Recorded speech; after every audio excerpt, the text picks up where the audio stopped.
also chair of the Affordable Housing Trust. As required by open meeting law, if you are hereby informed, the town will be video and audio taping as well as live broadcasting this public meeting. In addition, anyone in the audience who plans to video or audio tape this meeting must notify the chair prior to the start of the meeting. Seeing none. Just for the record, we will do roll call votes because we have two people remote participating this afternoon. Larry Brophy from Florida, who we just showed us the ceiling. And then Judith Underwood. Where are you, Judith, again? I'm in New York City on Wall Street. I got invited down for Women in Water on Wall Street. Oh, excellent. So we have Wall Street and Florida covered from two parts of the country. So with that as an overview, we do have visitors today. That's why I wanted to just kind of highlight that. We do have three people here physically in attendance, so the meeting can commence because we have a quorum of the committee here. Pursuant to the open meeting law, we need to have a quorum present in order to have a meeting and have two remote participation folks. So with that as a overview, the first thing would be on the agenda, approval of the minutes from February 21st. So moved.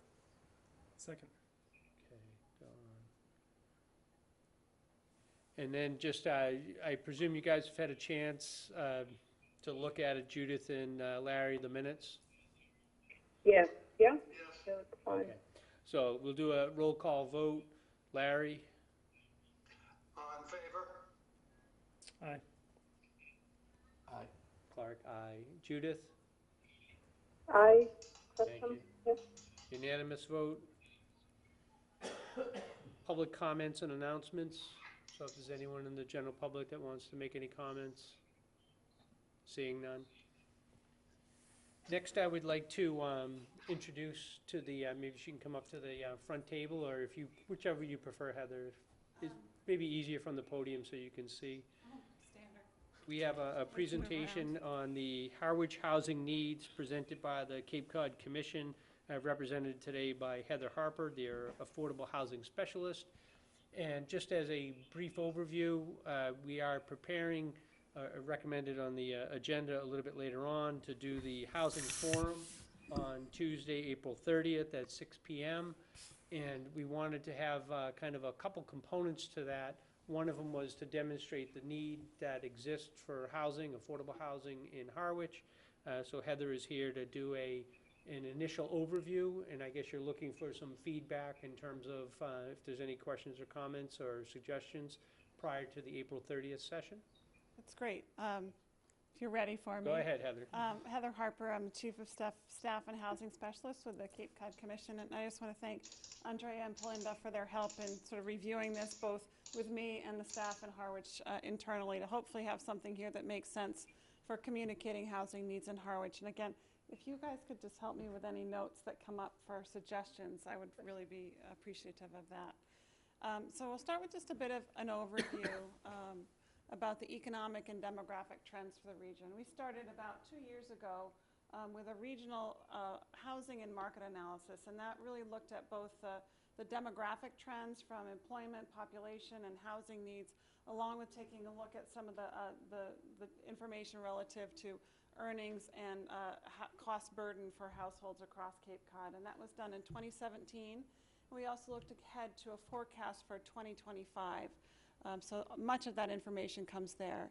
And really, to ground us in any conversation about any community on Cape Cod, it's important for us to think about how we're different as a demography. And we know that from our work in the Commonwealth, and that we're a much more seasonal economy. But this is an analysis of the Cape economy in comparison to its peer group. So the types of economies that have similar natural resource or cultural or recreational amenities that really drive their economy. And what's really striking about how the Cape is different is that not only does it have almost double the average in terms of seasonal units, with 149 seasonal units per square mile, we're much smaller, 394 square miles in comparison to those other regions that are much larger in square footage. And then, of course, the other factor that makes us unique is age. Our median age is higher than even those other areas that we think of as more seasonal and perhaps more retiree than we are. So it really puts in perspective not only how different we are in the Commonwealth, but how different we are in the nation. So that makes solving the problems that we have here that much more challenging and requires us to be more sustained in our effort and more creative in the way that we tackle it. So just a little bit about the demographics of Cape Cod. 215,000 people, 162,000 housing units, 96,000 employer jobs. So those are jobs that are reported through the Bureau of Labor Statistics. And then we've got 79% of our parcels on Cape Cod are either protected or developed. So very little remaining that's greenfield development. Much of what we'll see will continue to be redevelopment. So then we've got the town of Harwich, same type of demographics, population of just over 12,000. 10,000 housing units, pretty high ratio of housing units to population, 3,900 employer jobs, and I note that there's more employment in the town of Harwich because some of those are not counted through the Bureau of Labor Statistics. And then lastly, the parcels protected or developed is about 70% in Harwich. And then in terms of some of the Cape-wide demographic trends, I'm going to just roll these all up at the same time. This data is a little bit dated, but it does help us tell the story that we know from 1990 to 2014, we saw significant year-round employment growth. We really felt our economy change to a much more year-round economy in those 2 decades. We saw wage growth increase over 58% in the same time period, labor force growth, and then a growth in our gross domestic product as a region. So what we really wanted to look at as a region 2 years ago is we know that these economic factors relative to the national economy and even the statewide economy, we saw a lot of growth in regional wealth. But we know that that wealth isn't being shared equally among all residents on Cape Cod. So we took a closer look at what we expect to see happening in the future. And so this comes from what we call the Crane Report. It was a 2017. I'm sorry, I probably should have sat down and I would stay in one place. We did take a look, looking forward at a demographic and housing analysis that we refer to as the Crane Report. So we are projecting growth in population between now and 2025. We're projecting an increase in employment, and these are all for the town of Harwich. And they really are on par with what we project for the region, as well as an increase in households. And can anyone predict, if we're looking at a 1.5% increase in population growth, but a 3% increase in households, does anyone have an idea why that is? It's an easy answer.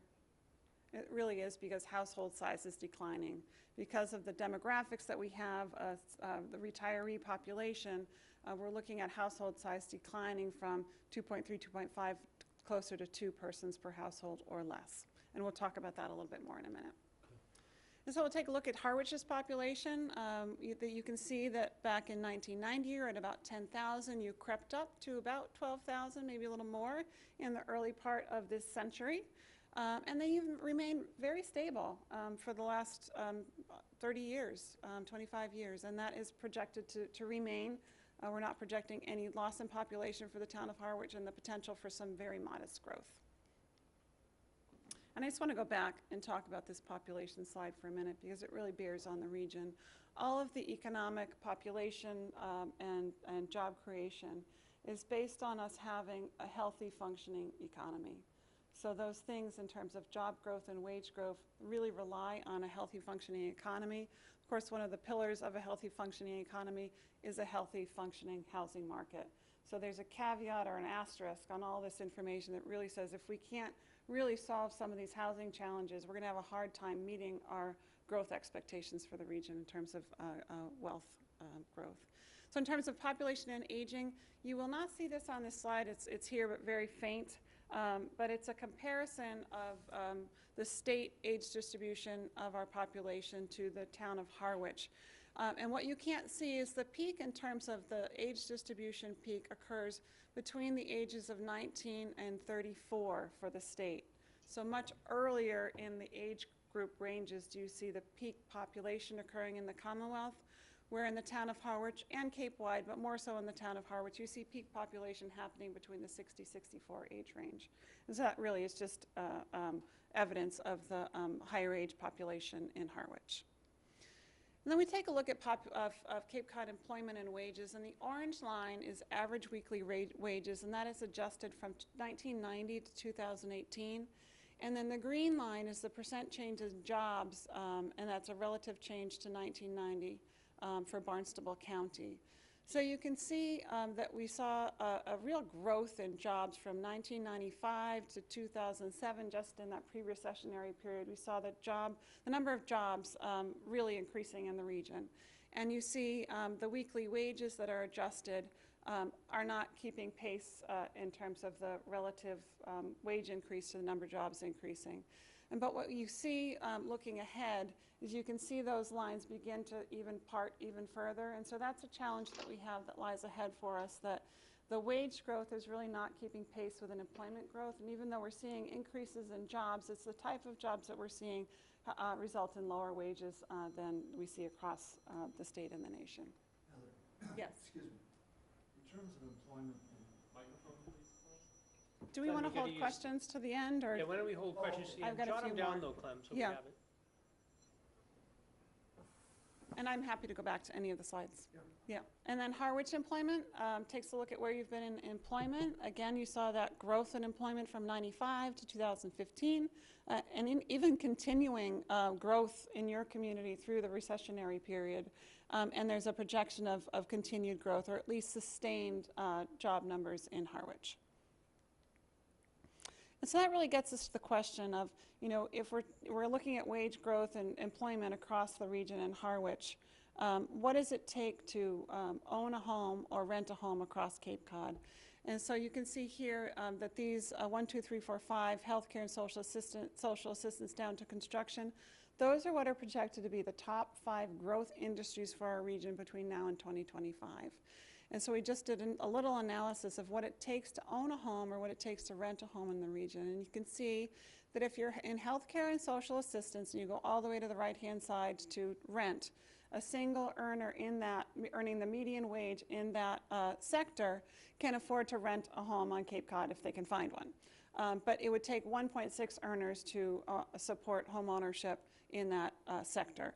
Of course, if you look down to accommodation, retail, trade, you're looking at more than 2 householders needed to support the income needed to own a home on Cape Cod, and more than 1 person to rent in both of those sectors. Now, for the town of Yarmouth, the top 3 sectors are construction, retail, trade, and accommodation and food services. So the bright spot is construction remains a strong part of our economy, and it's also one of the stronger wage earners across the Cape.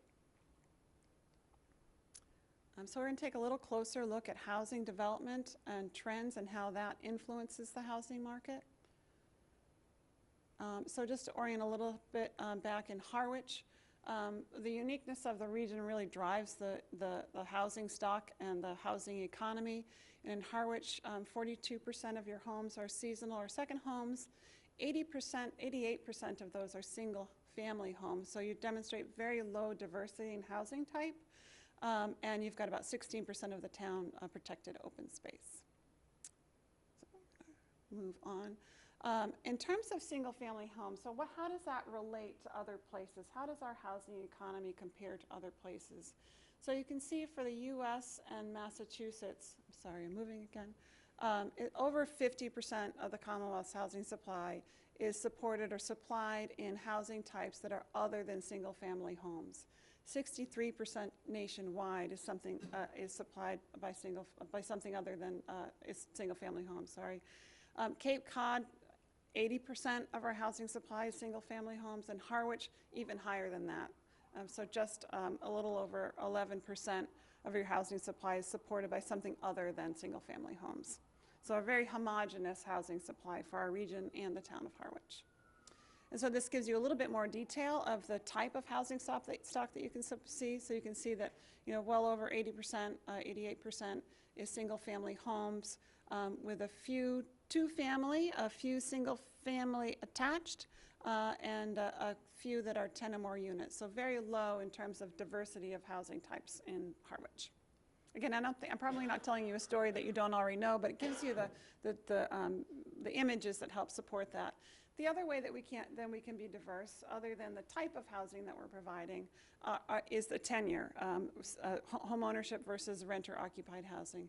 Again, you can see that Cape Cod falls well behind in terms of the diversity of tenure, with just 20% of our residents renting across Cape Cod, where the state and Massachusetts average hovers between 36 to 38% rental. And then, of course, Harwich is behind that at 18% of your housing stock being supported by rental tenure.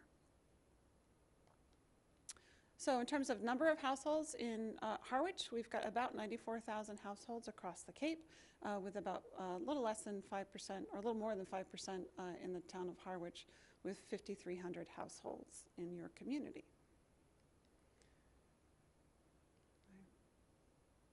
Oops. So what is that? How does that relate to household size?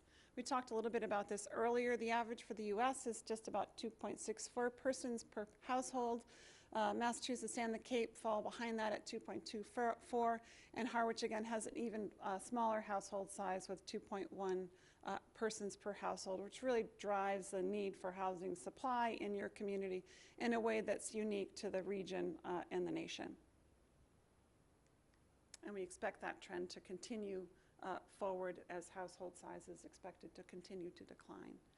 So then we take a look at the factor of seasonal homes and how do we compare to other places. So the United States and the Commonwealth are very similar, with about 4% of the overall housing supply across the nation as seasonal, 38% across Cape Cod, and 42% at Harwich, which you're on the upper end, but certainly not the peak, as your neighbors headed towards the lower Cape have much more seasonal housing than Harwich does. So with just over 50% of your housing supply in year-round residences is stronger than some other communities in the lower and outer Cape.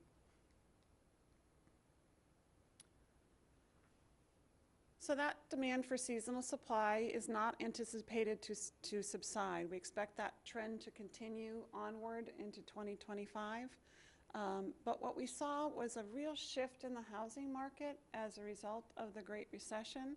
And you all that are involved in investments in any way know that real estate is one of those solid investments. And as retirees invested in seasonal homes or second homes or retirement homes, it really signaled to the greater investment community that this is a really great place to secure your money, that investing in real estate on Cape Cod is a great investment.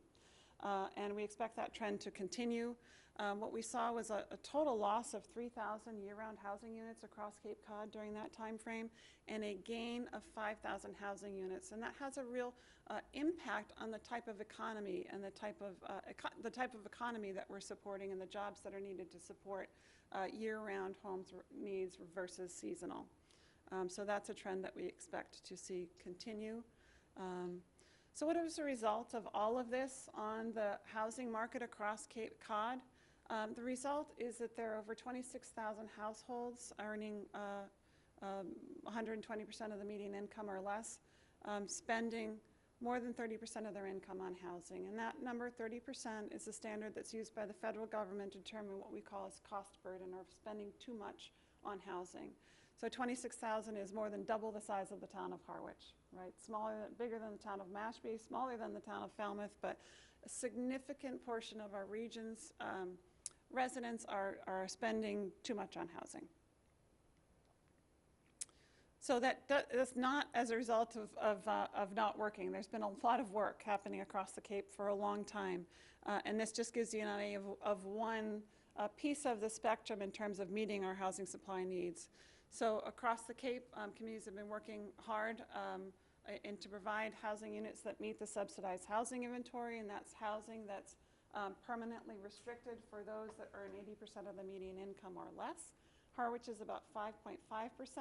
In the next year or so, I think you're going to see Eastham and Truro jump to the top of the list, as they have some very large scale developments that they've been working on that will push them up, I think in some cases, to 10%, depending on the number of units. So you see those communities move quite quickly to the top of the list. So what does that mean in terms of income levels and how people are experiencing this type of housing stress? And so this is a little bit complicated. We'll see it a few times, so I'll talk through it. Each one of those dots indicates a earning level. So 50% of the median income, 80%, 100%, and 120% of the median income. The blue line across the top, noted at 2015, is the value of a home that can be afforded by those earning the median income. So if you were in the median income, you can, earning the median wage for Barnstable County. So you can see in 2015, for those earning 120% of the median income, it's still a challenge to earn a median priced home across Barnstable County. So that's the 26,000 households. Looking ahead in 2025, there are 44,000 households. Excuse me, that didn't operate the way that it should have. This is a correction that needs to be made. I'm not sure what happened here. But you'll see that the gap between the 120th and the affordable price range really expands, so that even for those earning 120% or more than the median household are going to be very stretched to earn enough to meet the income needs to afford a median priced home across Cape Cod. And similarly for the town of Harwich, you can see a little bit of a bright spot for the town of Harwich. You can see that the median home value is affordable to those earning 120% of the median income, which means it's just a supply of housing in your community that's affordable to those earning just over the median income in Harwich. What happens moving forward as we project forward as housing values increase and wages grow, you'll see that in 2025, even those earning 120% of the median income are going to find it a real stretch to afford a home in Harwich. And what I want to reiterate is that doesn't mean that it gets easier for those earning 50% of the median income. Those households are still going to experience even more housing stress because they're going to be competing in the marketplace with those earning more than 120% of the median income on housing. And so this is just a little bit more information on that same data point. And really what you're seeing illustrated is the information all at the same time, as well as the data. So at the 50th percentile in 2015, Harwich sees 879 households that are housing stressed. What the dots show you is that your peak housing stress occurs at the 100th percentile. We just showed that there is a housing supply affordable to those earning 120% of the median income. So you see the numbers decline. If you're looking at the column under 2015, you can see at the 100th percentile, you gain about 30 households from the 80th percentile to the 100th percentile, but you drop at 120%. So that really is just showing there's a housing supply that's available to those earning a higher income. In 2025, your peak stress is going to occur at the 120th percentile, meaning there'll be 2,600 households in Harwich that are competing for the same households as those earning less than them and experiencing housing stress. And that's a good data set for you to be thinking about as you do your long-term planning. And so Cape-wide, in theory, because there is a housing supply that's affordable, there's theoretically an oversupply of 7,400 housing units that are attainable to those earning 100 to 120% of the median income. The challenge is that they may exist in the marketplace, but they're being consumed by those earning a lot more than the median income. And so they're being consumed by second homeowners and retirees that are here that have income from outside the region and have access to acquiring that homes that may be affordable to those earning the median income. So the bright spot.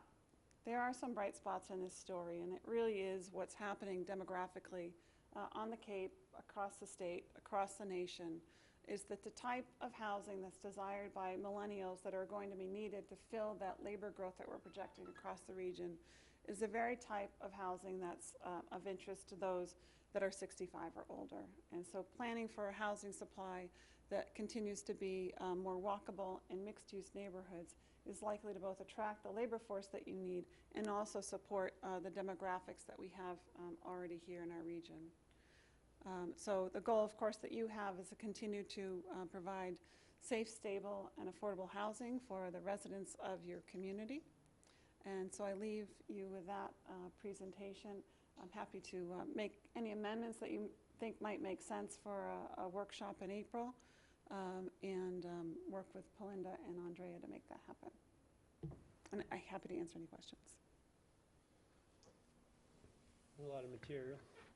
Yeah, that's great. Questions, concerns, or? And then Clem, I know you had one earlier, so I'll open it up to you too. Do you want Clem to? Clem can start.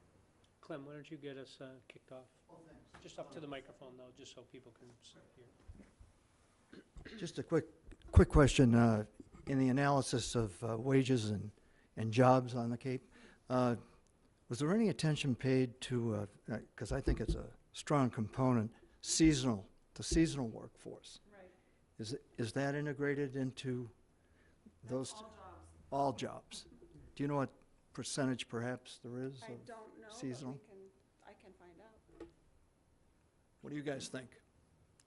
I mean, I think that's a I think big. it's a good question, you know, how much of the housing inventory is going towards seasonal workers, because that, again, is just at least from my experience, is people coming over from Europe and different parts of the world that are coming here. I don't know if they really add to the long-term fabric of the communities. They obviously add to the short-term fabric as they come over and do the work and then go back. But I think, you know, what pressure does that put on the housing market for affordable is probably a fair question to ask. Yeah, it's a good question. Certainly, the seasonal economy supports the year-round economy, right? We know that the businesses that are here that grow and flourish in the season but remain open or provide employment across all months of the year, that allows them to generate the revenue that they need to remain open and provide year-round jobs. So there's a direct relationship there. But in terms of competition for housing stock, that certainly is a factor. Thank you. I would add to that, though, that demographic is not a monolith. I mean, there's stratification in that. Stop and Shop, CBI, Wequasit, they go out and rent in bulk. So smaller businesses don't have that prerogative, and basically those people are kind of left to their own devices to find housing. There's at least two, if not more, strata in that. I'm not sure that's data that we have, but we can take a look. I don't care whether it's data that you have, but I know what's going on. Right, agreed. So secondarily, as to the slide and the inference I get from the last part about millennials walking and everything, nonetheless, our policy in the town has been for over 20 years to scatter site house. Right. So you're going to get a collateral blowback, which has nothing to do with affordable housing. It has Right. everything to do with zoning and what people desire. I came out of Yonkers in New York City. I decided I wanted to have an environment that was more rustic and more rural. You'd have to convince the community, especially within the context of having housing spread out, Right. that they want to have a town center and walking.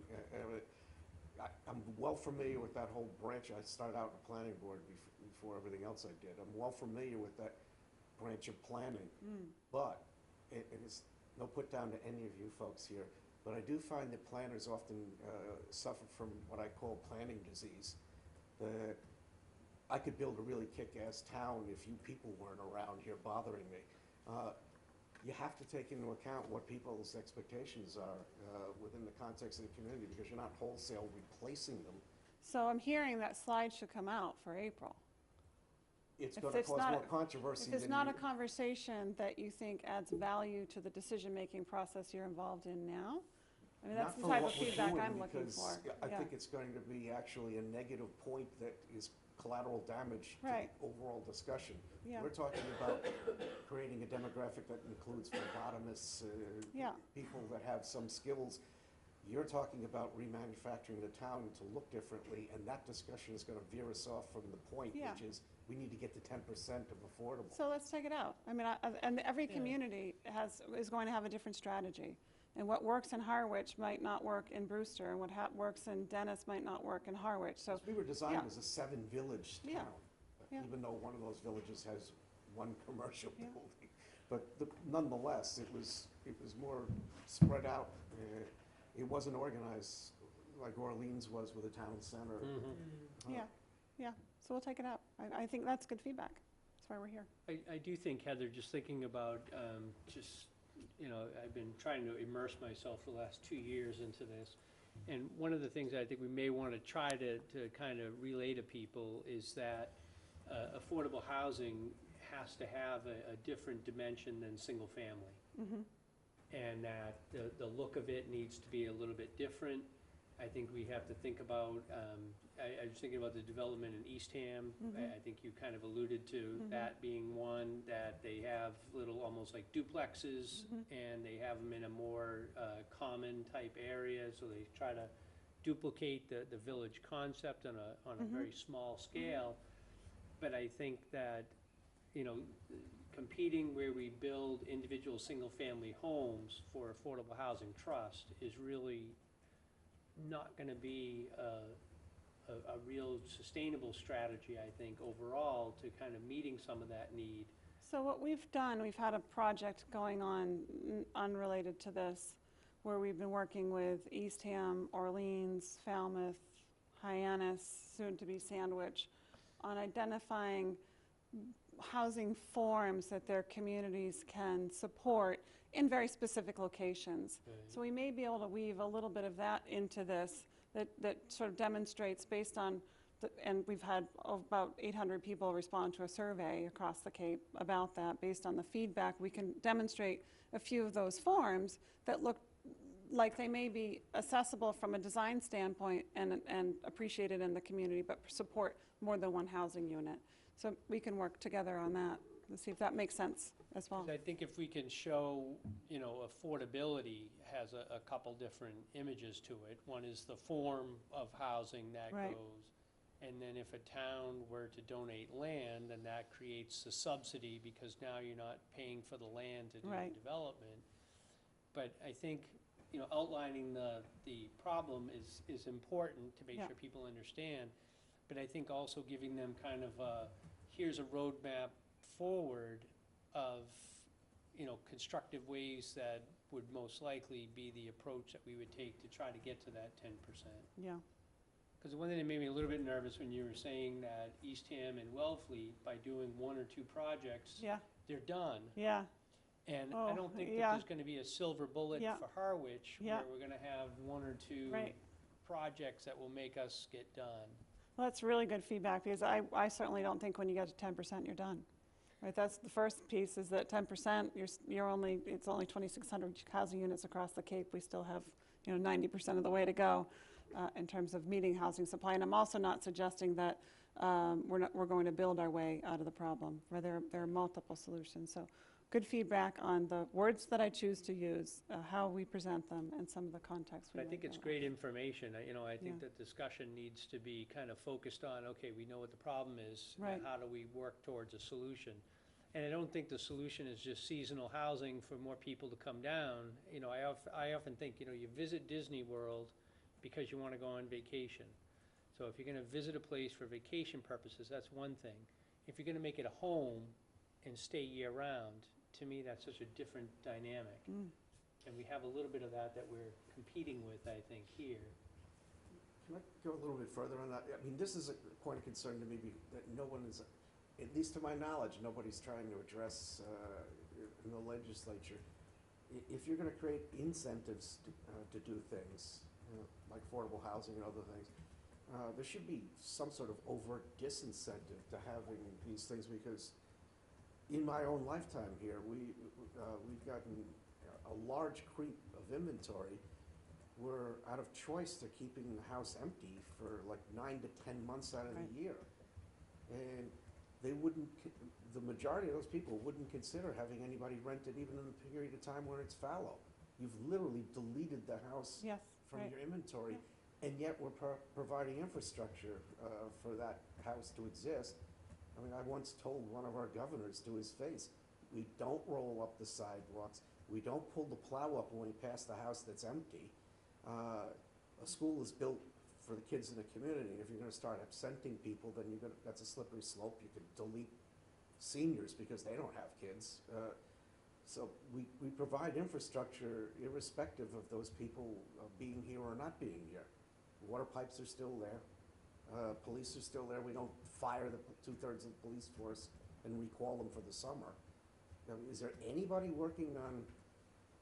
So there are To some, Chris's point, to make it more an incentive to rent as opposed to having a pet house? well, the Housing Assistance Corporation just launched a pretty neat initiative where they've got, I think, 15 householders, homeowners that have taken on, and I forget the numbers, but I think it's about a fairly modest incentive that they pay homeowners to rent year-round rather than seasonally, because they've demonstrated that depending on the value of the home or the rental price, that they can actually earn more renting year-round than they do seasonally. And they're offering some layers of services that include recruitment of tenants, some inspections, so it makes it easier on the homeowner to know that their home is being taken care of, being rented year-round, and they're making a little bit more money renting year-round than they would rent seasonally. And so there is that supply. It's not the entire supply of seasonal housing, but that's a small way that people are tackling that. One of the other conversations that I think that we'll have is there's a program that was launched a little over a year ago, the Housing Choice Initiative by the Commonwealth of Massachusetts, that several of the Cape communities have been eligible for, but many are not, and many are not because it relies on new year-round housing starts. And they're not counting seasonal starts. So we think there's some arguments to be made on that program when they revisit that as well. I don't mean to interrupt you with this, Yeah. but I'm not talking about, just out of, to divulge, I've been a long-time board member for HESH. Yeah. Everybody's got their islands. That, I don't see us being able to approach even Harwich's problem in that way. CDP does what they do within Yeah. certain confines. They're not typically operating out of Sandwich. Hack pretty No, much. not at all. Yeah, I know, I was being polite.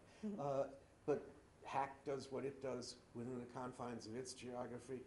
And everybody that's doing this is well-intentioned and doing God's work, basically. I'm talking about the legislature. And so Right. we've got a problem that's all across the Cape. The incentives are one thing, but you can only do so much within a small geographic area with incentives, because you'd have to have an inventory stock and receptive owners. So as a regional planning agency, we agree with the sentiment. And two things that came out of the regional policy plan that will be initiatives in the next 5 years will be a regional capital plan and a regional housing strategy.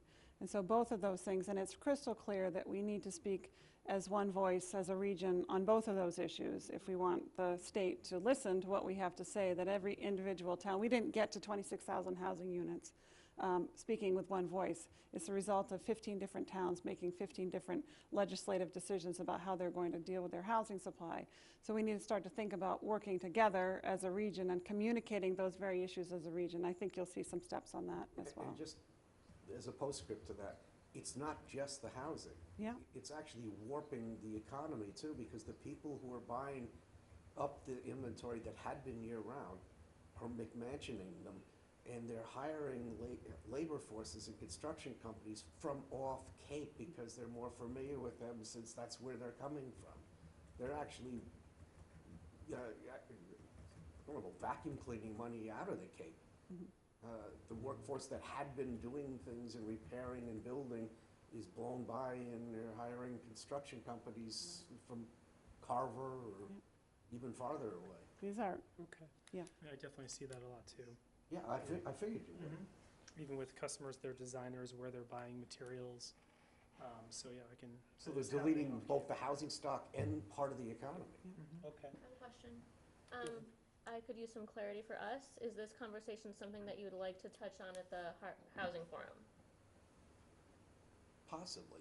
I think the element of, seasonality and the need to be aware of the seasonality and what elements we want to try to promote for year-round housing versus seasonal housing is something. Just thinking about it, the short-term rental does try to get to that because it promotes only use of the short-term rental bill that passed. you know, promotes minimal use of your house if you have 14 days or less, and then more than 61 days of rental, it's excluded from that. Right. And maybe to I'm that just point, it wondering does if head in it that could be direction. confusing for the audience, since the focus of the info session is housing needs and the land transfer article. The town is not proposing to build seasonal housing on these parcels, so No. I'm curious if that message could be misunderstood. Well, it's within the context of that, though. It's not gonna be a secret to anybody coming into that meeting, because this has been a generational problem. It's at least 10 to 20 years in the making, where Yeah. more than 50% of the value of our real estate's now owned by Yeah, I non-residents. But I understand. do think the point is that when we do the land transfer article, that we wouldn't be doing that for seasonal housing. That's really strictly gonna be dedicated towards the real need that exists of year-round housing. We could talk about that later, but you're definitely gonna have to talk, either delete that slide or talk to Yeah. design, because that's gonna be a red herring. I mean, you're gonna wind up with people thinking that we're going to reconstruct Harwich and make it either Hyannis or Yeah, that some sounds suburban workable. community out of Boston. I wanna make sure we get a chance to get other inputs. Do you have, and then Yeah, just real Larry and, quick, I mean, on the slideshow, I thought it was great, because if you don't know anything about what's going on, that was very informative. Especially the diversity, what you mentioned, I think that is important. 88% single-family homes, and then keeping the charm of the 7 villages, and how do we do it? The Eastham solution, big building, that may not work for Harwich, so how do we do it? So I think it was important. If you don't know anything what's going on, that sets up why we're gonna be making certain moves, to get to the numbers we need to get to, so, but yeah. And demonstrably, those sites are scattered Right. that we're looking at. Mhm. They are not, we don't have a driving range. So these are all. Exactly.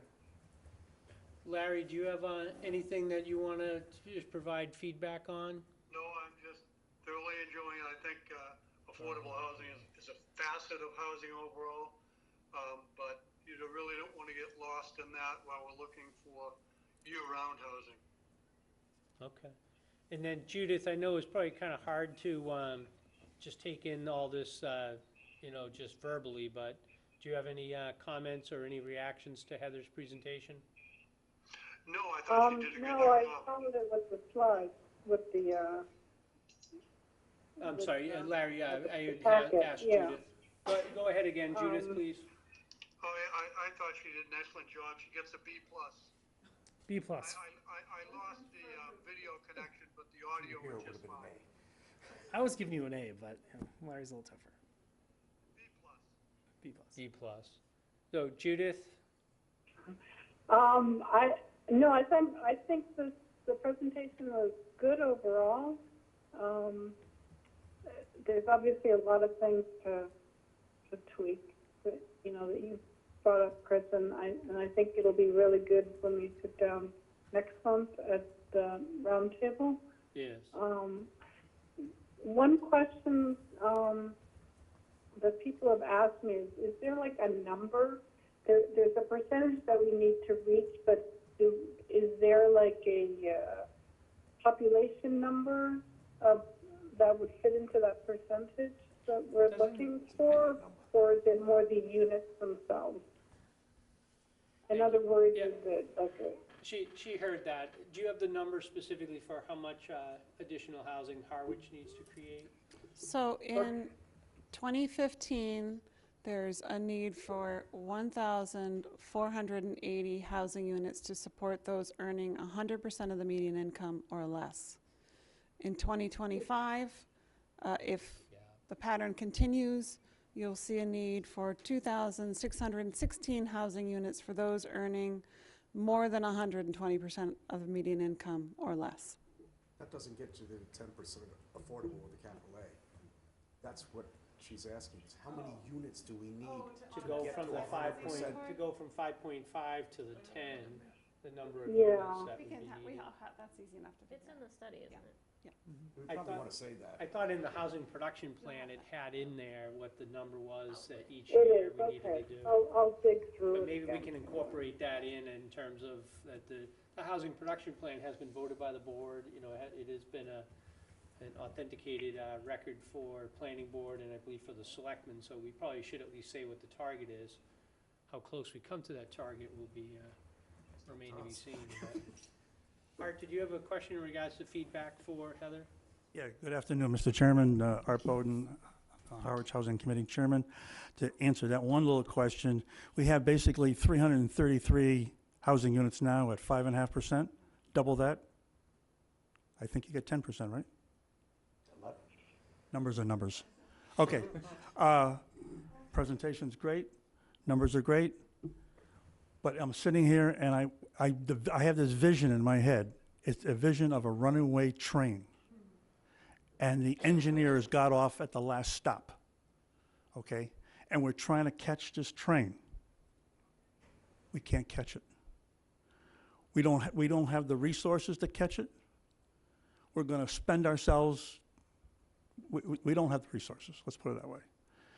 And the reason we don't have the resources, as was just pointed out to me, the people that are buying up the second homes have more money than we have, and they're better organized than we are.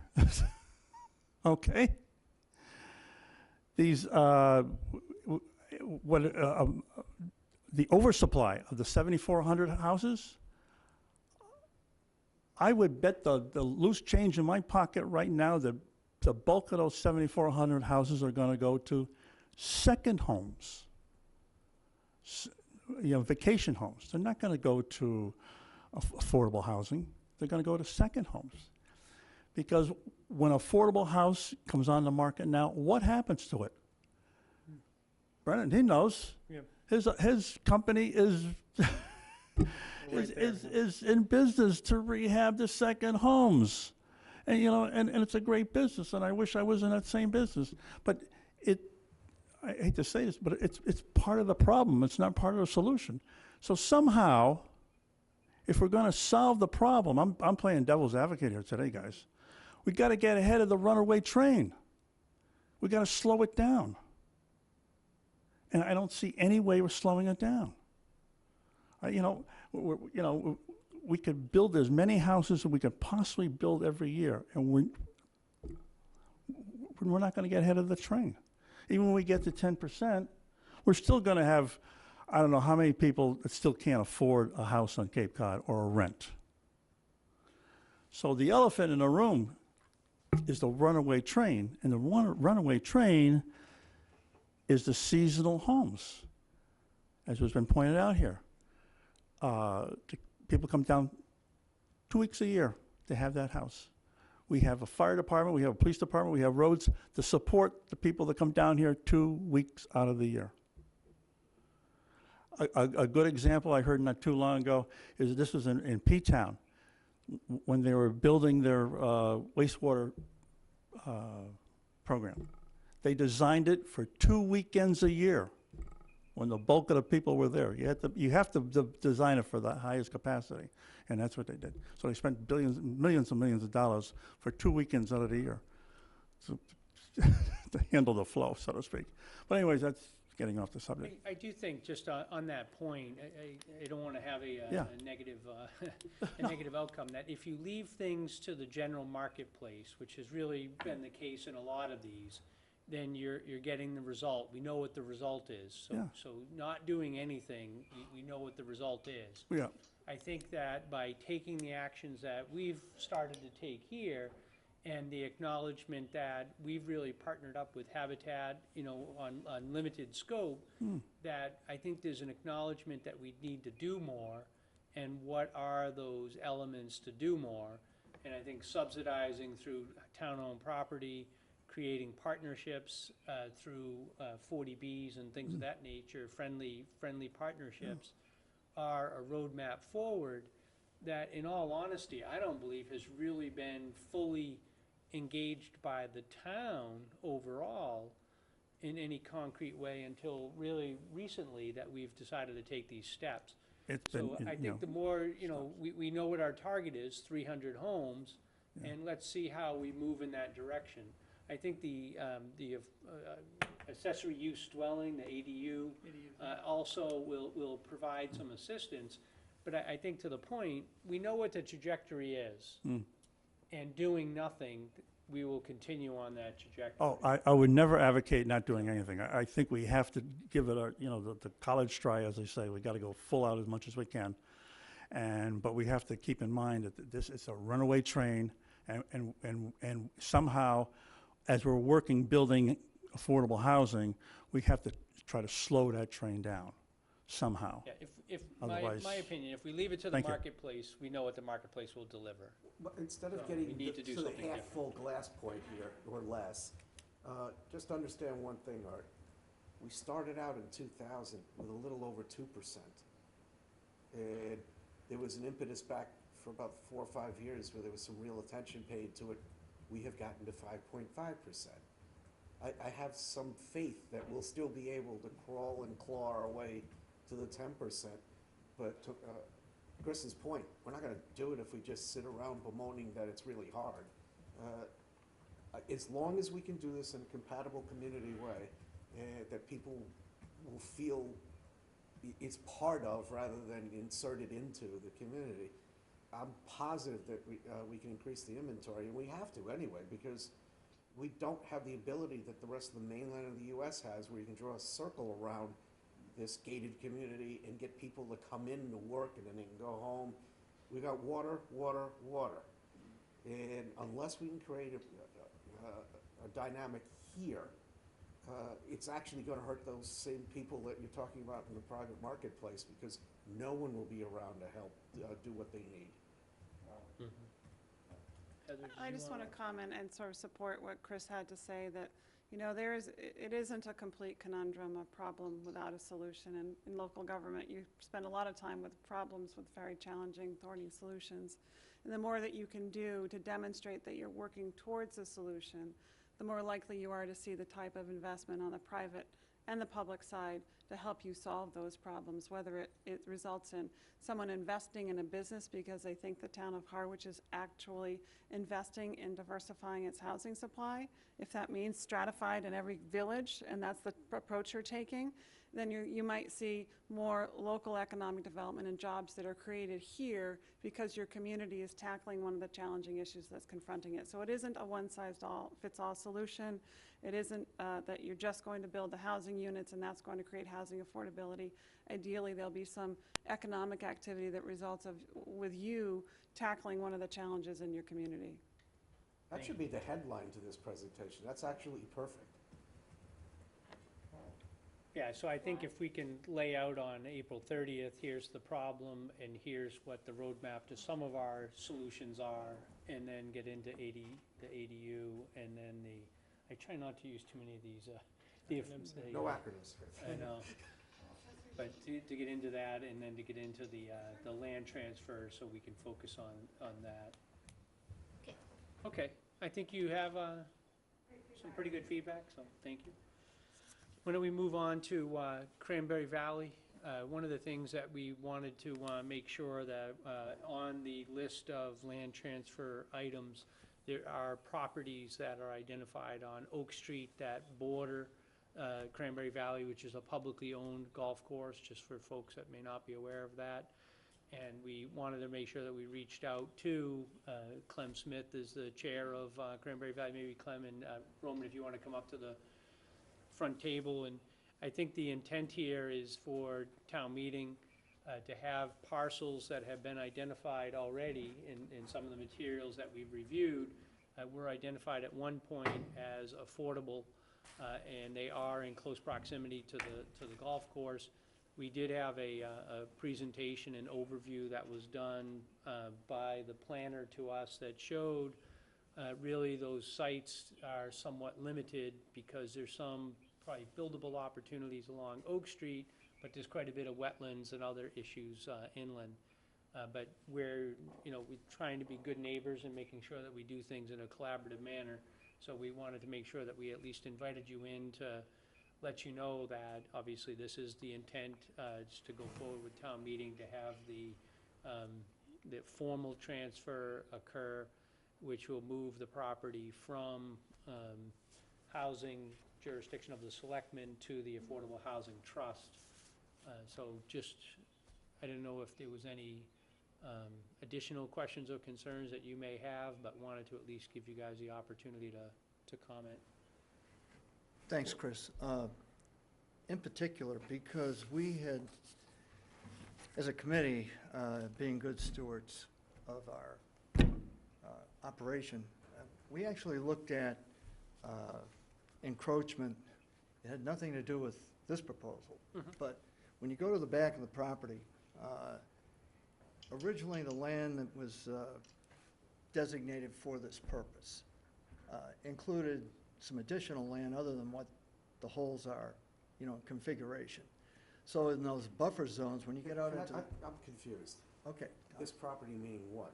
The golf course property, our property that we're the under golf course consideration? property, in general. Adjacent to this The property. original accumulation of land that So when became you say Cranberry this Valley. property, you're talking about that. Right, exactly. The main. The whole main entity. The whole The whole 190 entity, acres of the okay? golf course. And when we looked at on the, our contingent areas, when you get out, it probably won't mean much to you, but I call it the back end of the golf course, 17, 18, increasingly home development and, developments of residencies that would abut us. We thought that was an issue, and that as far as the integrity of the property was concerned, we wanted to make sure that we were, good neighbors, and that we also were aware of, what the implications of that encroachment might be. So when you get to Oak Street in particular, we had looked at that property ourselves as a committee for potential development as far as golf purposes are concerned. And I took the opportunity, when Jim Marsland was alive, I went up, and of course, here he is, 92 years old, and he's driving a bulldozer. But he gave me about a half hour of his time, and I did it with this purpose.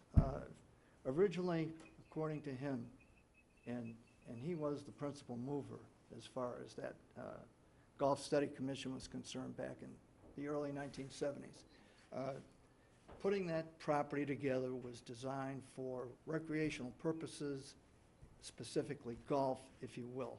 And we just thought it was important as a committee to make sure that any future development, as far as we were concerned, would be in the spirit of that purpose. That's why the town acquired it, that's why they developed it, and that was a consensus, and feeling of the committee. So when you get to the Oak Street property, specifically, Chris, how close would that be to our entrance? I think from the image, the roadway in is the white line, and then the two parcels directly that would be to the north, are the two that we're in fact talking about. Yeah. Because we took an architect, golf architect in there, because we were thinking of, and if historically, I don't know if people remember this, but there was talk about another additional 9 holes. Within the framework of Cranberry Valley. And of course, that never happened because, as you remember, the town opted to take property from the Cranberry Valley footprint, if you will, and create the Pine Oaks development. And historically, it's kind of interesting, the town sold that property for $50,000, and 4 years later, it was resold for $250,000. And the point I'm kind of suggesting is, I don't think the golf entity, if you will, got much out of that deal. There were a lot of promises, but Don, there weren't anything written down as covenants and so on. And, we're experiencing some issues right now with utilities, if you will, and the promise of utility upgrades that never happened. So that's why I think the committee is very invested in being careful about, what is done with that property. Can I say something? Yeah, 'Cause, sure. I was involved with the Pine Oaks 4 myself back then. And it would be more accurate to say that the golf this is why I insisted on having you guys in here, because I hate surprises when you come up at town meeting and nobody told me about this. Oh, yeah. So, the golf course doesn't operate as an island because it basically was created as a construct of the town. And Exactly. Jimmy's conversation with you touched on part of it, but the part that sold the community was that the golf course would provide not only recreation, but as a town entity, it would provide income to the town also. Exactly. So it wasn't just what's good for the golf course is all we're looking out for. It was a reciprocal thing. What can the golf course do for the town? Exactly. I have, through my political career here, seen the discussion go from a golf academy to a driving range to 9 holes. I mean, there's been a lot of different discussions about what to do with the land. All I can say is that relative to this, we've got a real pressing problem. I mean, it's a pressing problem that's been growing for 20 years. The golf course, no one's talking about taking any land away from the golf course operation as it is now. Yeah. And I believe that there's an absolute dedication on the part of the Board of Selectmen to make sure that you get funding for capital needs, to improve, to operate properly, Right. and to keep it as a first-rate golf course. I'm not sure that holding on the land on the off prospect that you might be doing with it is going to be a compelling reason at town meeting to say, okay, forget this, we'll just hold on to it and see what happens, because it's been 20 years and we still haven't actually had as a matter of fact, some of the discussions have revolved around how many golfers are there and how many golfers are diluted throughout all the golf courses on the Cape, not so much on how much more golf can we build. Yeah. Well, our purpose. I'm just trying to yeah. look at the competitive Exactly. balance here And about it- what we need versus what the golf needs. Yeah. And I think you'll see, this is not going to affect us dramatically in an obvious way. But, And it's not a move on you, that's what I Yeah. wanted you to know. well, I appreciate that because I'm sure my committee would appreciate that as well. And if it offers any solace to you or comfort, when we speak of development, we basically, we've expanded the footprint just about as far as it can go down. Mhm. But it almost ties in with housing and families and wages and jobs and the big picture of the town. Our whole emphasis right now is on junior golf and the initiative that we've taken in that respect. And what we're looking at, because when we had that architect come in here, because of wetland considerations and everything, I thought it was ideal, but I was totally wrong. It's not buildable for our purposes. And what we're going to engage in, hopefully, is call it a junior course, if you will, in the interior of our property.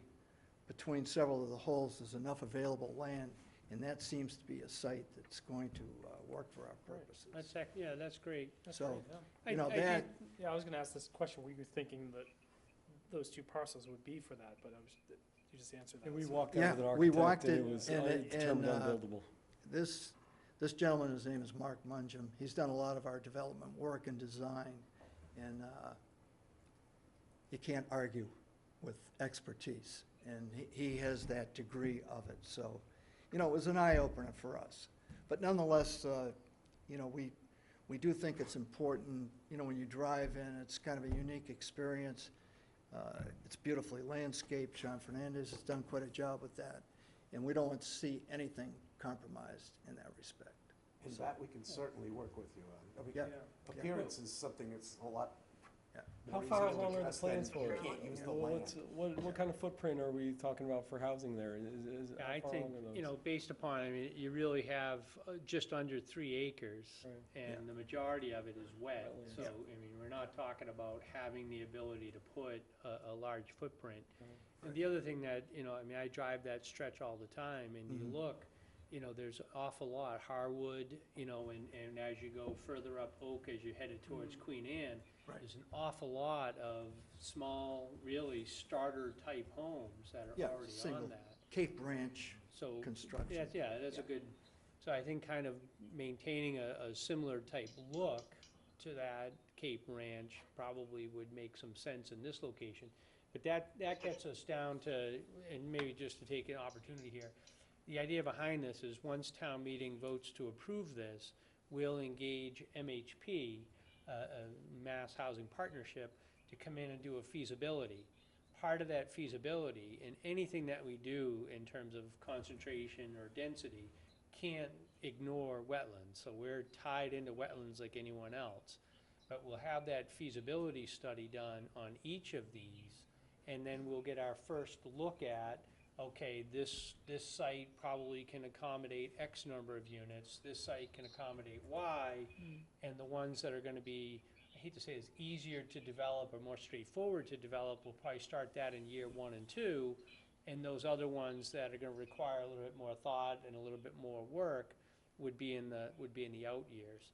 So that would be kind of the game plan.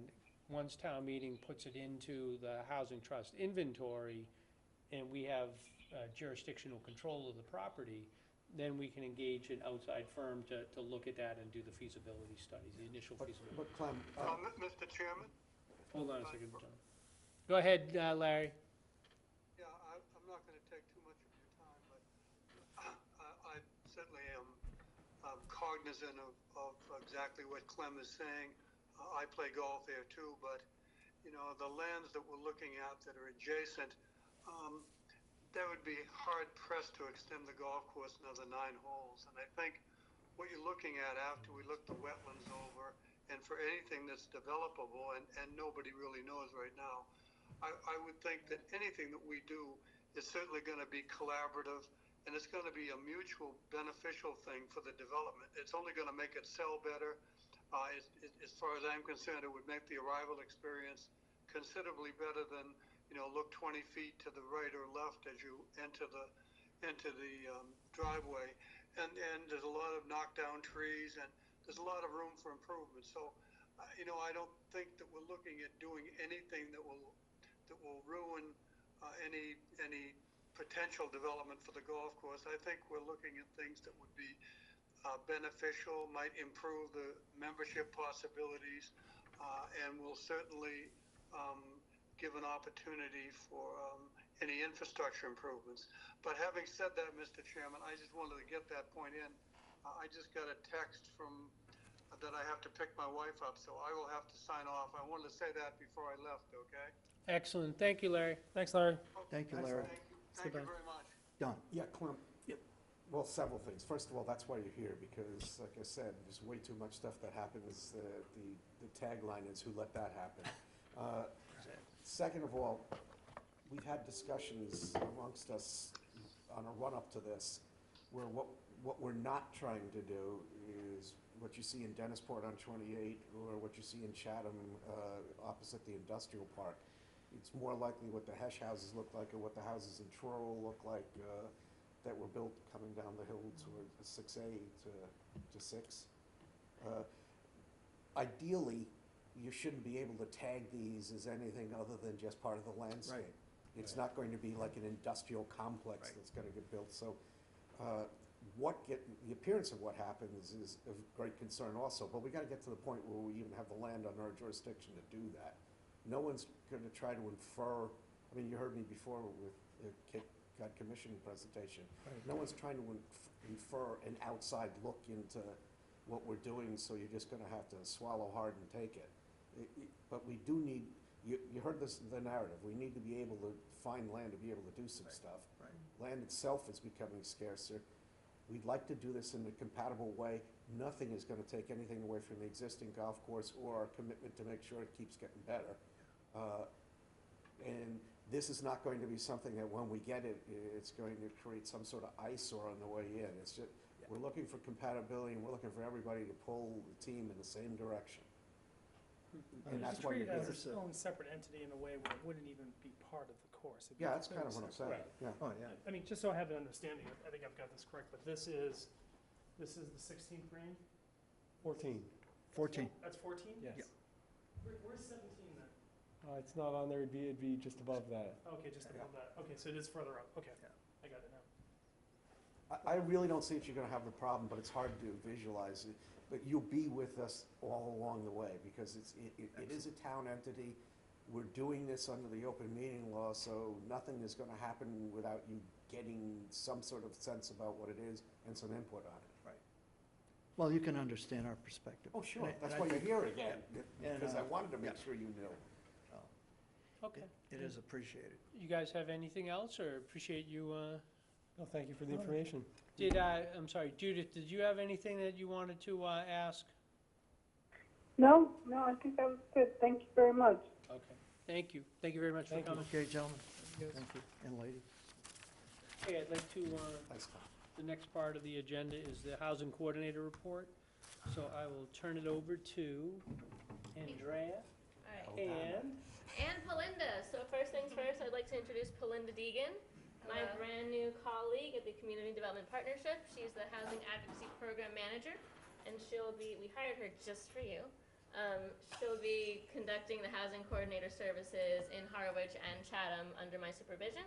So this may be the last meeting where I am speaking. I can attend future meetings certainly. Oh, no. Terrible. But Pelinda will be conducting office hours, and new to the housing field, there is no career track for understanding affordable housing. So at the CDP, it's really important for us to be able to bring really smart people onto our team that can learn and be nimble, and that's who Pelinda is. She previously worked at Capabilities, supporting individuals with special needs in job placement and other case management services. Is there anything else that you wanted to add about yourself? No, again, my background is human services in the nonprofit sector. I counseled adults with disabilities, helping them find placement in the community. The one thing that I loved about that job is that I was able to kind of learn about the Cape, meet different business owners and meet different businesses and to see what they need. So, yeah. I guess we should also say that you are a Lower Cape resident. She lives in Chatham, and her husband owns a business in Chatham as well. Yes, my husband owns Mom and Pops in Chatham. Okay. So I also feel like that's a unique perspective to be involved in the housing needs in the Lower Cape, and that's why I jumped into this opportunity. I've been I've been here for about 2 weeks. I had the opportunity to attend the Outer and Lower Cape peer group meetings, and I do have to say it's pretty incredible to learn about all the different housing initiatives. And there's so much momentum and energy around housing that I do have to add that I'm very excited to be involved and be a part of it. yeah, welcome aboard. Yeah, and I'm Thank so you. excited to have help. So this is Thank you. really a wonderful thing. Welcome. Okay, as far as the trust balance, there is an increase of $42 in the Yes. balance, which is from interest. All right. That's the only change. When do those disbursements come from the cell tower? I want to say How monthly. often? Okay. When? I think it's monthly. Oh, okay.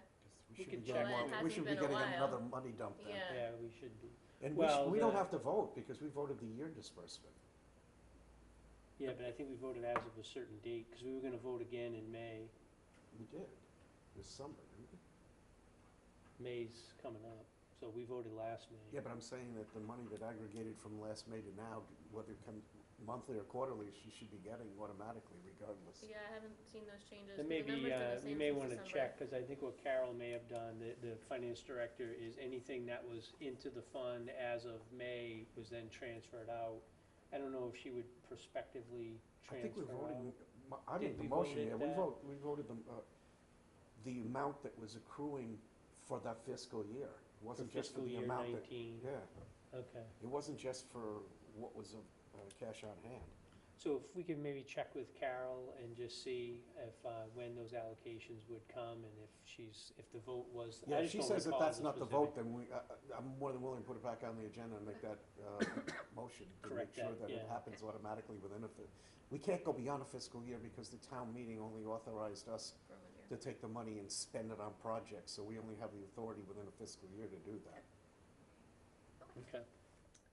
The next thing I wanted to talk about is the housing forum, Harwich Housing Forum, taking place on April 30th. Obviously, Heather's presentation is a part of that, and the purpose of presenting that presentation and the materials that are in your packet to you is to get feedback so that we can make any changes in advance of April 30th. Well, really a week before, I guess, so we can start printing things off. So Belinda's gonna pull those up. But I am going to turn this over to her because she has been doing all of the work. You all have your packets open though, right? I'm gonna get mine right now.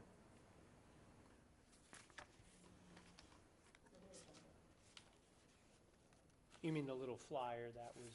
Yeah. I printed it. Do you need it on the screen? Yeah, why don't we put it on the Okay. screen just so people at home can actually see it? If she's able to. Mine's in color. I know, I didn't hit the color button. It looks a lot better in color. Especially since yours is light gray, dark gray, and medium gray.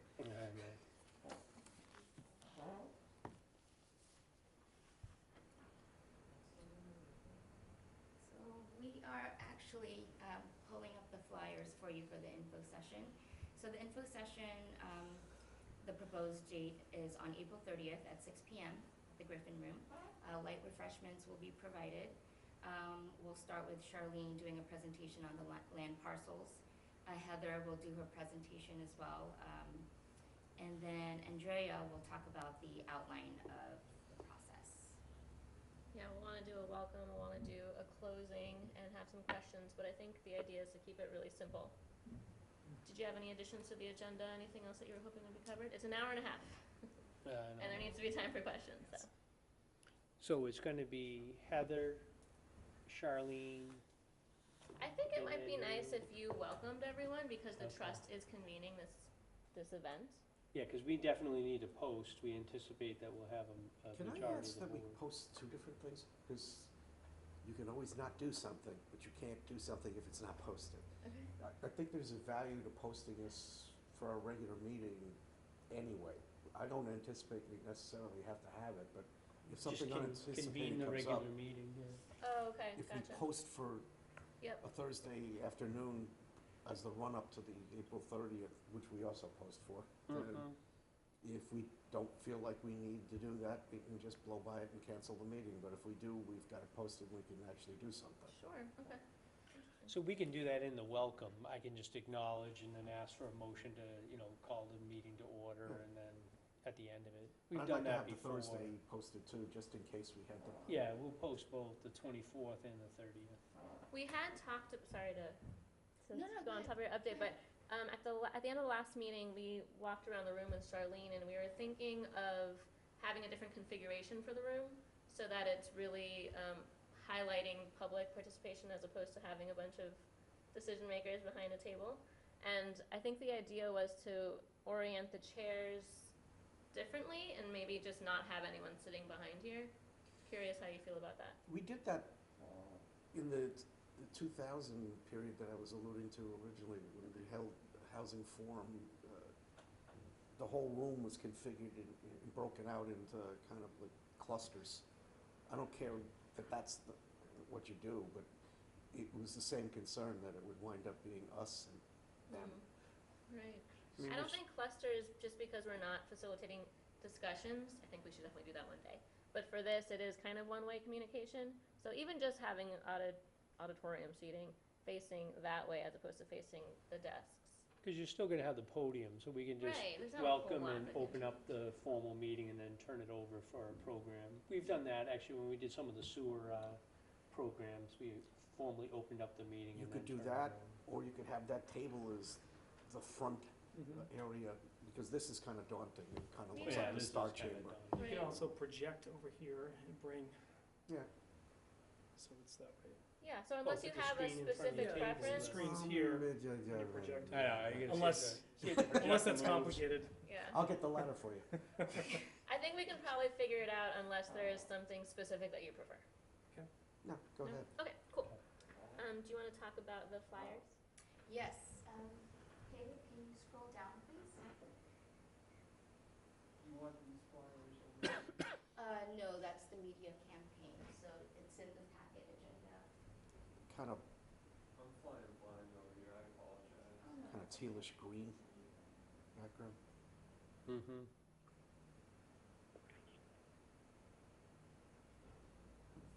Look at my bar here, it's about halfway down. Yeah, I was gonna say, No, just that's grab it the and old move it. packet. That's from December. Oh, just, This is the packet that I was sent, so I don't have any recent packet. so you guys have the packet for today, right? Looking at this, right? Yeah. Yeah, so there are two See the different color of this. flyers that we designed. One is more of an outreach flyer in anticipation for the info session. So it has the logistics, the date, the location, the time, and what people will expect when they attend, if they attend the info session. So this would be a flyer that you could post around town, have other people share on social media, right? Yes, yeah. We spoke with Ginny Hewitt, the library director, and she's ready to distribute it to different social media platforms and different organizations. Any feedback? I think it looks fine. Oh, looks great. Mm-hmm. And the other flyer, this is a flyer, it's more of a data, informational data flyer for people to take home after the info session. We wanted to highlight two things, yeah. Population, demographics, and housing needs. Again, we wanted to keep it very basic and just to, again, highlight who in the community will need affordable housing. So very plain language, simple, and the key data, It's 2 pages. front and back. This was really challenging to pick and choose what made it to this flyer, the handout. There's so much that you can put on it. So curious to hear from you if it makes sense for people who are not in the housing world, if it tells a story that you were looking for. There's plenty of time to make changes, so. I mean, I know one thing, just to kind of highlight, I think it's good that we talk a lot about 80% of median household income, but what does that really mean? So I think having on there the type jobs that if you're a healthcare or a social assistance person, you're probably making in that range: food services, retail trade, administrative waste management, agriculture, fishing, and construction. I think probably the range of construction, it looks like a little bit of some of the construction is a little bit on the higher end, but I'm sure that that probably covers a fair amount of people in construction. So when we talk about affordable housing, we're talking about really the fabric of any community. You know what's missing? Because it's something that just doesn't occur to most people, is that our entry-level teachers, firemen, policemen, firefighters, police, they fit in this category. If you could point us to that data, then we can use it. Yeah, Taxes actually, go yeah. up to the extent. I gave them today, this afternoon, Oh, the salary schedules. You So you understand what I'm saying? I do. So what we'll do is I'll get a copy of the contracts for you too, so you can see fire, police, and DPW, what their We'll starting need- wages are. So the wages are important, but without knowing the hours to multiply that, because they're hourly wages, We can do that. that's what we need some help with. That's all knowable Cool. information. And there's an provided today, interrelationship actually. that's Yeah. important, because when you're making the discussion points at the meeting, you're actually gonna be able to draw in people who are like tax hawks too, because the only other solution to this, because they do belong on that map, the only other solution to it is we hire everybody at higher grades and everybody's taxes go up, because we need police, we need fire, we need teachers, so it's either going to be we Oh, have I see. housing, or we hire them at a higher rate, in which case it's impacting your tax rate. Right. So one way or the other, they're gonna be paying. Or you get housing and you increase your tax base that way. Well, yeah, that's the point, but instead of not saying anything about it, I Yeah. think it's worthwhile, because amongst, just those 3 groups alone, forgetting about DPW, which is obviously still needed, but just those 3 groups, each of them has their own constituencies. Okay. Mhm. Are there any other language changes, things that don't make sense, things that could make better sense? I mean, the only thing that pops out is the age distribution. It just looks different than everything else on the page. Okay. don't know if that would be hard to read for some people or just to even understand it, but, Do you think the information is important? Because we can change the way it's I presented. think it is, because you have here, who will need it, what the median income is, jobs. I think it's important to have, who lives here and the ages, absolutely. Do you think if they simplified the bar charts, maybe do Yeah, the something. groupings where it's not Yeah. quite as busy, maybe? Exactly, just something a little bit simpler. Maybe they'll give you more room to put more of those bubbles that you have, like the 80%, trying to explain that, what that really means. But I think that is great, or just maybe do another bubble. This is the flyer, right? That's but that'll be handed It's out the when they're here, handout, so yeah. that will be explained Even if in it a was a way. handout, I'm looking at it on a computer screen, and I gotta say that because of the shading, I have what's laughingly known in all the nonprofits I'm involved with is it's the 30-mile-an-hour rule for outside signs. If you can't read it in 30 miles an hour, then Okay. I don't care what you put in it, it's not worth it. Yeah, Okay. I can't see this. You Okay. actually have to care enough about what that might mean to start looking at it Because like it's this. small, because it's low contrast, what's Both. the change? Okay. Yeah. Bigger text. It doesn't pop out, it's a subtle kind of Okay. cool-looking calm green. Yeah, maybe Yeah. do like a more, But You're Alright. saying the whole flyer in general. the whole flyer, but Oh. also that one graph, Yeah, that does- one graph to me, it's just, that's the only that sticks out. it Everything looks like else, a cool It's graph, way but too nobody busy. is It's gonna be hard to that. read, is what It's you're hard to saying. read. Remember, the other thing that you gotta remember in charitables, nothing is ever as important to them as it is to you. yeah. So, just because Alright. it's here doesn't make it important, it has to be like accessible and grab you important. Yeah, so maybe the title of that can be, just get rid of the whole, like, who we are. And, you could define it that way, just like you have who will need. Maybe that could just, Who we are, okay. Yeah. Where do you want it to say who? So who we are? inside the house, the title. in the age distribution. That's the Oh, Oh, chart. okay. That's Oh, the so chart we're talking about. Yeah, you the bar could, you could graph do is- it in The a bar different, graph, just, I think do you're it in a talking different about those format, charts. just age cohorts, Yeah, yeah, yeah. Okay. like 0 to 18 or, yeah, just something a little bit just- easier to read, and So bigger for this font. page, I just want to clarify, the only thing you want to see change, or a few things, is the graph, Mhm. the colors. Make it pop, so that it's something that somebody would be drawn to, as opposed to just parenthetically see there's a whole bunch of graph things there. We also want to highlight the teachers, firefighters, and police, and their Yeah, I incomes just and how they fit realized into this. you have the number of jobs in Harwich, so if you have the data that has Sources for everything. government, then we can give you the list of some of the jobs that fit in that. But I will say, this is an irony of large proportions. If you say government jobs, people have this tendency to view that as, oh, really, you're just hiring all kinds of people in government. If you say police, fire, and Right. teachers, that connotes something warm and fuzzy. Well, maybe we can take out the jobs that are above 80%, so that we can make some room for The the ones people that you're are within describing it. that are most likely 80% or below. Yeah, because I think that's actually a surprise to them. They're not above Yeah, 100%, totally. they're actually below. And I'm gonna get to speak to that in a My moment as well. point to that, Dawn, is just it's Mass Executive Office of Labor and Workforce, so they may not break it out, but maybe we could break it But out we and want to, say it's in our best For me, it's for interest. police, Harwich, so fire, we at can least do for whatever we Harwich, yeah. It's in our best interest, because that is a No, I agree. constituency. What about the second page?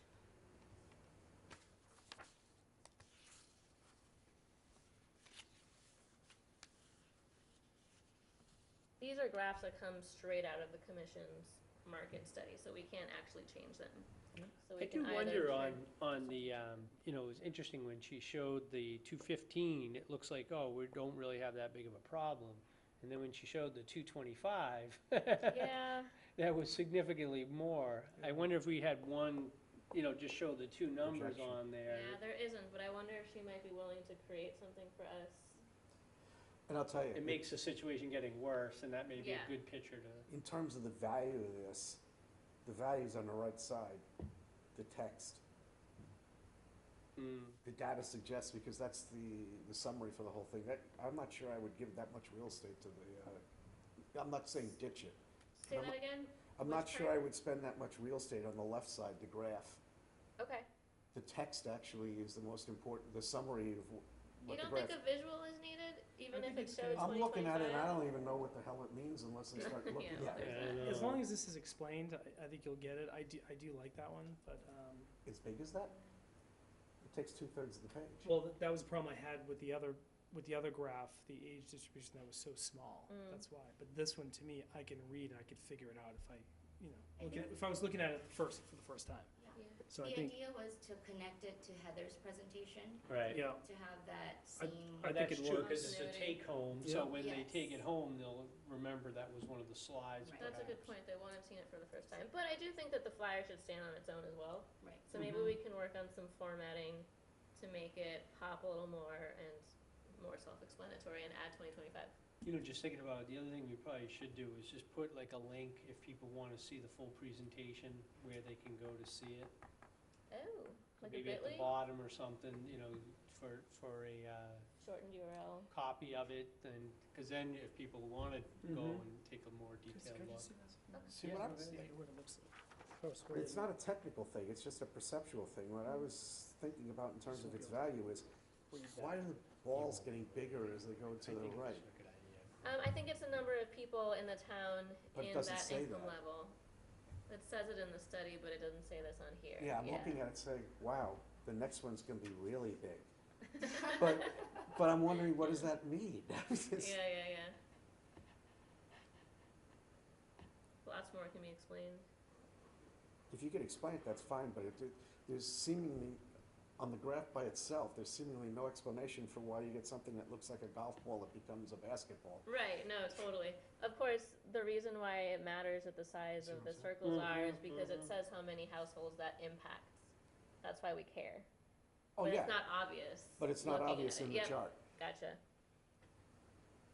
And then I like what Belinda did at the bottom with the housing trends, because you get to put a lot of extra little things in one area without cluttering it too much. No, That's that's, great. that's Yeah, that's probably very the strongest readable. one of the whole Okay, thing. okay, Mhm. alright. Let's see, what else do we want to say? I do want to add another, a part of our outreach plan. We are coordinating with Jamie Goodwin to record a segment, a 5-minute segment about the info session. So that should happen next week. And It's a- there's, It's a run-up, like an info ad. Yeah, she said there's a few ways that we can do it. It can be sort of an interview type or just kind of informative and just say the information. So she said there's a few ways to do it and we have time to kind of think about it. Mhm. Yeah, I think we really need to do that. And you're gonna do that with her? With, she said I can do it with Charlene. If you wanted to participate, you can Okay. too. She said there's a few ways to do it. So do you guys have any feedback on, or preference on how you guys would like to see that? No, but it's a good idea to do it in any form. Yes. we definitely want people to be in the room, so there is a. Maybe the a interview strategy. would be a little bit more homey, so if you wanna have Charlene, or if not, you know, I'll come down, that's fine, and just kinda introduce you and say, oh, what's this all about, then turn it over to you. Yes. Kinda did that once Yeah. already with, So we want to obviously introduce Belinda to the town yeah. and start associating her face with the office hours. But you've been at these meetings with me, so you understand where I'm coming from with this. Make sure that whatever this is, now it gets people induced to come, but it makes the point that, you know what, this is in your best interest. It's not just that we're putting those peoples in a house. It's for the long-term survival of the town and for you as an individual living here. This is a really important issue. Right. That's why I wanted the police and fire to be included too. Yeah, because no, I get it. it's a vexing interest. There can't be just like a town hall that's got a bunch of people that work in it, the police department and some selectmen, 27 residents, and everybody else just comes during the summer and goes away. Right. So Hear it's ya. not sustainable. Right. And then also, there's going to be 2 separate mailings to abutters. There's going to be a flyer that goes out the first week of April, which is the one that we're gonna, well, that you already approved or signed off on, I guess. And then there's also gonna be a second mailing closer to the date, which will be a postcard to the same people, so that, you know, total transparency and making sure that everybody knows. And when we say to abutters, that's everyone that's on the list for the land transfers that we're doing at town meeting. Correct. I Just would so- take a lesson, though, from what Clem said, because all the abutters are pretty much thinking the same thing he is, and he enunciated, whether they say it or not. I think one of the outcomes of this really has to be, we got a problem, and we need to set aside the land to start addressing the problem. But what goes on that land and how it looks is a separate discussion for another day that we'll all be involved with again. It's just Right. not like. But it's, I mean, the discussion is gonna happen in the room, and Oh, we're yeah, yeah, prepared yeah. to. But I'm telling you that there's a certain constituency of the people who are abutters who honestly believe that, okay, this is their last chance to have any input on anything, and they're gonna build stuff. Of course. Because we This don't is- have that answer, though, of exactly what's gonna happen. Yeah, Well, but that's all the point. We we know can do that, is they don't explain know the that. process. I think we have to process. explain the process The as process part of is that. drawn out. The process is we designate the land, then we start talking projects, then we start talking about what those projects look like and where they're gonna be sited and placed. So it's a continuum. It is not a destination so that we vote this and we're all done. Right, this article means that we can start to address the problem. That's what's gotta be conveyed to them, because I'm hearing that as a subtext, and that could muddy up everything. Instead of them focusing on, is this land appropriate for us to do something on? They're already visualizing, is this land okay to build an apartment building on, and I'm never gonna have any say in it again? I understand. So Don, is the- Don's gonna answer that question. That's what he's trying to yeah, say. we No, can it's just a all part of look the at it. process. It's part of what we're doing, and everybody's along for the ride for the whole process. Right, it's all about just making people aware and educating them on Yeah, what the which is really process all is. we can do. That's all we can do. I want Many them to feel towns- comfortable enough to vote to give us the parcels, because if we don't get that, we Of can't talk course. about I No, know, anything. we that's need the to whole get the point here. favorable vote. That's the what whole I'm point saying. here. There have been lots of similar housing forums in Lower Cape towns. Wellfleet just had one on Tuesday, Monday, Last week. this week. It feels like it was yesterday, Monday but I don't this even week. remember. Yes. Same type of discussion. The purpose of it was to alleviate the same concerns. I think they did a great job, actually, and so we'll be picking and choosing some best practices from the different sessions. Okay. But this is a common conversation. I think we can pretty much predict how it will go, and we can plan for those Well, I discussions. just didn't want to have it in May. No. We need to We're gonna have, do it April 30th. we need to have the discussion so people feel comfortable in Yeah. Yeah. town meeting. I did invite them to, the voter information people are Sweet. doing Okay. there, so I'll, well, I said Chris Joyce will try to get on for that, her session on the Yeah, yeah, yeah. 22nd or whatever the heck the date is. I just wanted to give a couple small updates. Yeah, go ahead. Caleb, if you could please pull up one of those images. There's a firefighter named Justin. The first one, yeah. I just wanted to let the trust know this is unrelated to our contract. But to your point, that people don't understand that people who need housing include people who have jobs that a lot of residents would consider to be good paying jobs. The CDP today just launched our long-awaited media campaign where we're going to be profiling people who are really critical to the fabric of our community and demonstrate that they in fact need housing as well. The tagline is, we can't afford to lose the people who can't afford to live here. We started off the campaign today in the Provincetown Banner. We'll be in the Cape Cod Times and the Chronicle. This is Justin Kinshaw. He's a firefighter in Wellfleet. We also have a nurse's aide, Amber, who lives in Harwich, will be part of the campaign. And then we have, this is Amber, our Harwich resident. And then we also have Alexis, who is a teacher in Orleans.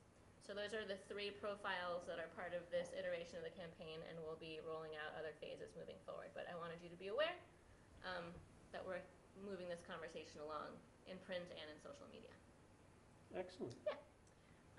As a reminder, our next meeting will take place at MHP's Affordable Housing Trust Roundtable Discussion, April 24th. You all have the flyer. It's going to be in Yarmouth.